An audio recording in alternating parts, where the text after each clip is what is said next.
Okay, so we got another episode of The Walking Dead. When we last left off, Rick was kind of going crazy. Daryl had run off with Merle. So Rick's group is still kind of fractured, as well as a bit on the small side. And everyone was waiting for when the governor would finally launch his assault. In this episode, Rick finally does tell Herschel that he's seen Lori, that he's seen Shane, he's hearing their voices. And he's trying to figure that out. It's a really interesting moment, where you're watching somebody who's under a tremendous amount of stress slowly become absolutely crazy. And then you kind of see Glenn in an absolute fit of rage with what the governor did to Maggie, kind of going down a similar path. They found they've got some walkers in the prison, so they're going to try to take care of that. That kind of happens off screen. So you've got that going on. Merle and Daryl kind of out in the middle of nowhere.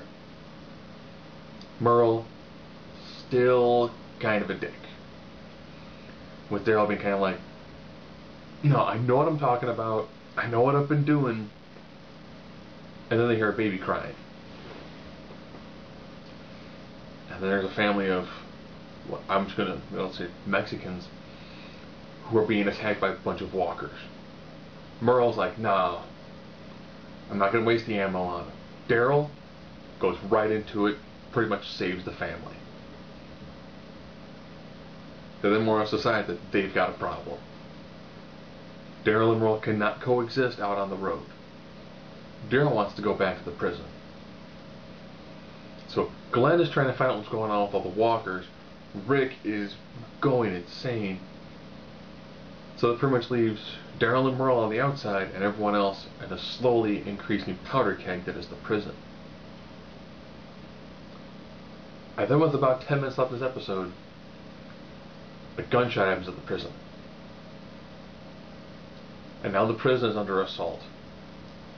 Not by a lot of people. The governor stationed one guy in the guard tower, himself and 2 other people. 4 people pretty much held the prison relatively at bay. And then a truck comes through, smashes through both layers of the gates, and then unleashes what I would assume probably the best weapon you would use for siege warfare. Opens the back, lets loose a whole bunch of zombies.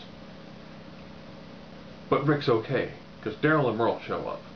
So now you've got Daryl, Merle, and Rick on the outside of the double gates, with zombies coming at them and zombies on the inside courtyard, and everyone else pretty much stuck on the inside.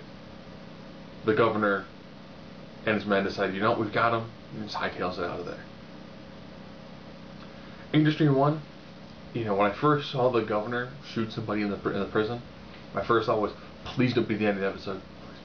And it wasn't. They went on with that extra little combat section, which I actually really enjoyed. It's starting to show that the most dangerous people out there are the people. It's not really the walkers, or the biters, depending on what you want to call them.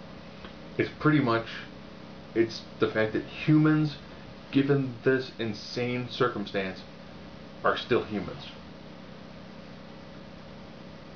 Could the governor had sense of air and been like, listen, we've got a town, you've got people, you probably have supplies, let's take all the supplies from there, we'll take your knowledge, and we'll pool it together, and we'll make stronger fortifications, better militia strength, and have a much broader range of supplies. No, it was more, we have to crush them. So the group going, they're there, that's fine, we'll just stay here and try to live our own lives. Really good, solid, compelling television, especially when Maggie finally told Glenn exactly what the governor did to her. Very, very well done episode.